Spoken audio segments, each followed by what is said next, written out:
રાજકોટ જિલ્લાના ઉપલેટા તાલુકાના ભાયાવદરના ચકલી પ્રેમી નરેન્દ્રભાઈ ફળદુ દ્વારા આજરોજ મકર સંક્રાંતિના દિવસે નાના બાળકોને પતંગ, બ્લુગલ, ચશ્મા, માસ્ક, ફૂલકડી જેવા 300 જેટલા બાળકોને વસ્તુઓની કીટ બનાવીને આપવામાં આવી। ચકલી પ્રેમી નરેન્દ્રભાઈ ફળદુ દ્વારા બાળકોને ચકલીના માળા યોગ્ય જગ્યાએ લગાડવા, ઘર આંગણે વૃક્ષ વાવવું, સાથે શિયાળામાં ચકલીના માળા લગાડવામાં, ઉનાળામાં જ્યાં છાયો આવતો હોય ત્યાં પાણીના કુંડા મૂકવા, ચોમાસામાં ચકલી માટે ચણની ડીશ મૂકવી અને પંખીને સેવ ગાંઠિયા ના ખવડાવવા એવી સુંદર પ્રકૃતિની વાતો કરી વિદ્યાર્થીમાં પ્રકૃતિનું રક્ષણ કેવી રીતે કરવું એ વિશેષ જ્ઞાન આપ્યું।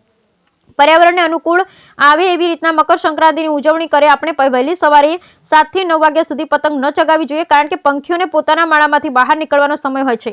सांजे 5 થી 7 वाग्या सुधी पतंग न चगावी जोईए, कारण के पंखीओने पोताना माळामां परत फरवानो समय होय छे। संध्या समय आपणे फटाकड़ा न फोड़वा जोईए, कारण के पंखीओ फटाकडाना अवाजथी आम तेम उड़वा लागे छे ने पतंगनी दोरीमां फसाई जाय छे। आवी जानहानी अटकाववा माटे फटाकड़ा न फोड़वा जोईए ने दरेक लोकोए चाइनीज दोरानो सदंतर उपयोग न करवो जोईए। मकर संक्रांतिना दिवसे गाय माताने एक दिवसमां લીલી નિરણ न आपवी जोईए। समय अंतरे मकर संक्रांतिना आगळना 5 દિવસ ने पाछळना 5 દિવસ આવી રીતના ગાય માતાને નિરણ આપવી જોઈએ। તો ચાલો બધા ભેગા મળી અને પર્યાવરણને અનુકૂળ આવી રીતે મકર સંક્રાંતિની ઉજવણી કરી, એવી સુંદર પ્રકૃતિની વાતો કરી વિદ્યાર્થીમાં પ્રકૃતિનું રક્ષણ કેવી રીતે કરવું એ વિશે જ્ઞાન આપ્યું। બ્યુરો રિપોર્ટ વિપુલ ધામેચા ઉપલેટા। મારું નામ નરેન્દ્ર ફળદુ છે।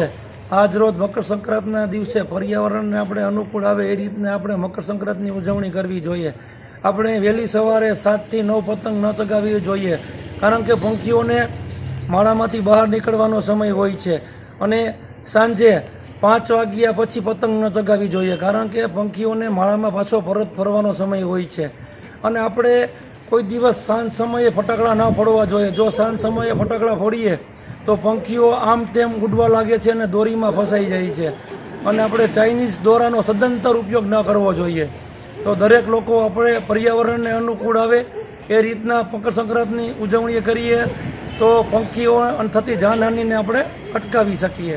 જય ભારત, જય હિન્દ।